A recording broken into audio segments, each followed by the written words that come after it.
সকলের কথায় আজকে কৌশিকী অমাবস্যা এবং মা তারার আবির্ভাব তিথি। বাট আপনারা কি জানেন আজকে মা তারার আবির্ভাব তিথি কিনা? তারা মায়ের বোধন ক্রিয়া হচ্ছে। আচ্ছা, একটা কথা বলুন, কোন শাস্ত্রে উল্লেখ করা আছে তারা মায়ের বোধন ক্রিয়া? নর্দমার উপরে জাস্ট একটা বেঞ্চ পেতে তারা মায়ের পুজো করার জন্য প্রস্তুতি নিচ্ছে, সেখানে তখনও মূর্তি আসেনি। আপনারা কি জানেন কেবলমাত্র আজকের এই তিথিতেই স্বর্গ এবং নরকের দ্বার একসাথে উন্মুক্ত থাকে? আমরা কি এতটাই সবকিছু সহজভাবে করতে পারি? আজকের এই তিথিতেই কিন্তু সাধক তার যে কুণ্ডলিনী শক্তি, কুণ্ডলিনী চক্র, সেটাকে জাগরণ করতে। হ্যালো গাইস, তো আজকে একটা খুব সুন্দর জিনিস নিয়ে আমি আলোচনা করব। এটা আপনাদের আই হোপ উপকার হবে। এই ব্লগটা সকলের কথায় আজকে কৌশিকী অমাবস্যা এবং মা তারার আবির্ভাব তিথি। বাট আপনারা কি জানেন আজকে মা তারার আবির্ভাব তিথি কিনা, বা আজকে কৌশিকী অমাবস্যা কিনা, বা এই কৌশিকী অমাবস্যার তাৎপর্য কি, সেটাই আজকে ব্লগে শেয়ার করব। প্রথমত বলে রাখি, আপনারা প্রচণ্ড ভুল জানেন, আজকে মা তারার আবির্ভাব তিথি নয়। কেমন? তারা মায়ের তারাপীঠের যে তারা মায়ের আবির্ভাব তিথি, সেটি হলো আশ্বিনের যে শুক্লা চতুর্দশী, অর্থাৎ কোজাগরী লক্ষ্মী পূজার আগের দিন তারাপীঠের অধিষ্ঠাত্রী তারা দেবীর আবির্ভাব তিথি। বামদেব মা তারাকে পান, এবং আমরা যে তারাপীঠে মায়ের পাদপদ্ম দেখি, যে বামদেব মহাশ্মশানে যে পাদপদ্ম, সেই পাদপদ্মও আজকের দিনেই বামদেব প্রাপ্ত করেন, মানে পাদপদ্মটিও বামদেব আজকের দিনেই পান, এই কৌশিকী অমাবস্যার দিনে। আজকে কৌশিকী অমাবস্যা কেন অনেকেই জানি বা জানি না, যাই হোক, সেটা হলো হরিশয়ন একাদশী থেকে উত্থান একাদশী, অর্থাৎ আমাদের এক বছর মানে দেবতাদের একদিন, তো 6 মাস দিন 6 মাস রাত। তো এখন দেবতাদের রাত্রিকালীন চলছে, তাই শারদীয়া দুর্গা মহাপূজাতে বোধন করা হয় দেবীকে জাগরণ করার জন্য। এই যে রাত্রিকালীন এখন যে চলছে দেবতাদের, তো এর জন্য কুশচয়ন, অর্থাৎ আমাদের যে কোনো অকেশনে কুশ কিন্তু একটা ইম্পর্টেন্ট পার্ট। সামনেই দুর্গা মহাপূজা, এছাড়া পিতৃতর্পণ থেকে শুরু করে দেবতার দৈব কার্য, যে কোনো কার্যতে আমাদের কুশের দরকার। সামনেই দুর্গা মহাপুজো, এই দুর্গা মহাপুজোতে কুশ লাগবে।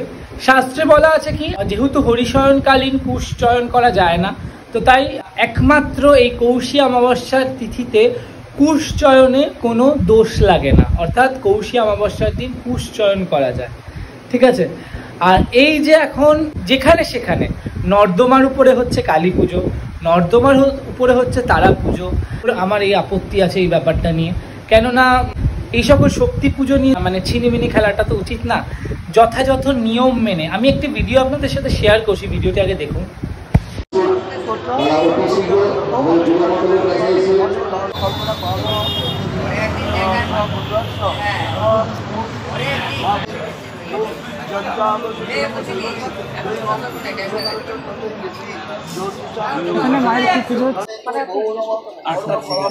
এখানে দেখতে পাচ্ছেন তারা মায়ের বোধন ক্রিয়া হচ্ছে।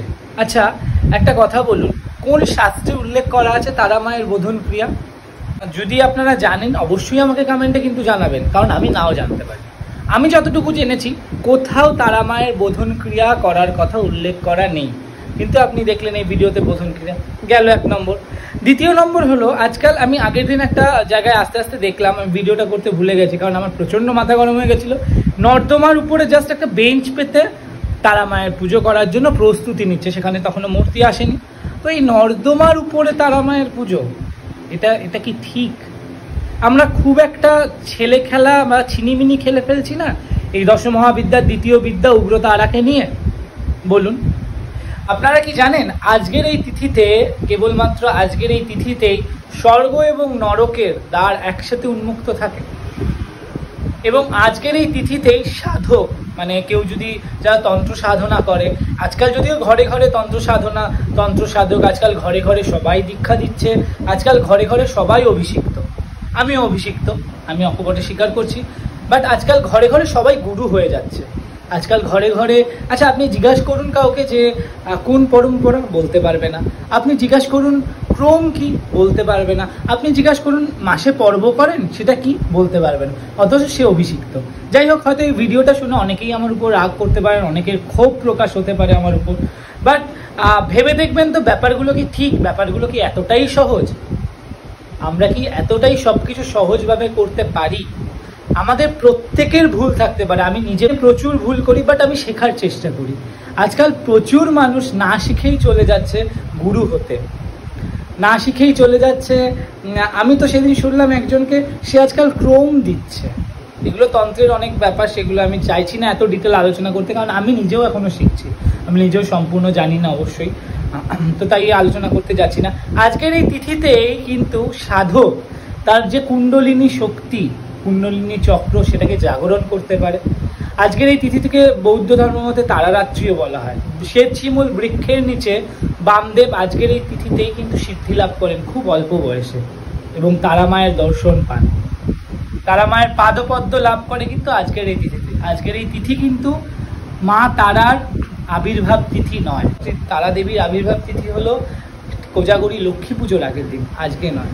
সো প্লিজ, এই যে নিউজ চ্যানেলগুলো আপনারা বলছেন বা প্রচুর মানুষ লিখছেন বলছেন শুভ আবির্ভাব তিথি মা, আজকে কিন্তু আবির্ভাব তিথি নয়, এবং কৌশিকী কথাটাও ঠিক নয়, কৌশী অমাবস্যা। আমি জানি না আমি কতটা ভুল বললাম বা ঠিক বললাম, ধৃষ্টতা মার্জনা করবেন, কারণ আমি সত্যিই খুবই কম জানি এবং আমি চেষ্টা করছি জানার। বাট এই ভুলগুলো শুধু না, আমার সবথেকে খারাপ লাগে যেখানে সেখানে একটা ছেলে খেলা পুজো, কালী পুজো তো আজকাল মানে লক্ষ্মী পুজো সরস্বতীর পুজোর মতো হয়ে গেছে, যেখানে সেখানে একটু পরপরই দেখবেন কালী পুজো হচ্ছে, মাঝ রাস্তায় সেখানে সামনে নোংরা কালী পুজো হচ্ছে, পরিষ্কার পরিচ্ছন্ন। অবশ্যই দেবী শ্মশানচারী, দেবীর কাছে পরিষ্কার অপরিষ্কার কোনো কিছু তফাৎ না, বাট তাও আমরা কি সব জায়গায় সব কিছু করতে পারি না। কিন্তু যদি পেরে থাকতাম তাহলে তো সব জায়গায় সব কিছুই হয়ে যেত। শ্মশানের মতো পবিত্র জায়গায় যার বাস, তাকে কি আমরা নর্দমার মতো জায়গায় এনে ফেলতে পারি? আজকাল তারা পুজো কজন জানে বলুন তো? বহু জায়গায় আজকাল দক্ষিণাকালীর মন্ত্রে নাকি তারা মায়ের পুজো হচ্ছে। বাহ, কি অবাক ব্যাপার! দশমহাবিদ্যার দ্বিতীয় বিদ্যা, তার পুজো হচ্ছে প্রথম বিদ্যা দিয়ে, মন্ত্র দিয়ে, ধ্যান দিয়ে, কারা আলো বাদানাং ঘোরাং দিয়ে নাকি তারা মায়ের পুজো হচ্ছে। অবাক ব্যাপার। অনেক কিছু বলে ফেললাম, অনেক কিছু ব্লগে শেয়ার করে ফেললাম। কেউ যদি মনে করেন যে আমি ভুল বলেছি বা আমার কথাগুলো ঠিক নয়, অবশ্যই জানাবেন।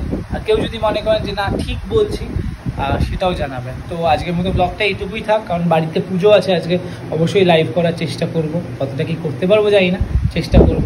তো সকলের সঙ্গে থাকবেন, টাটা।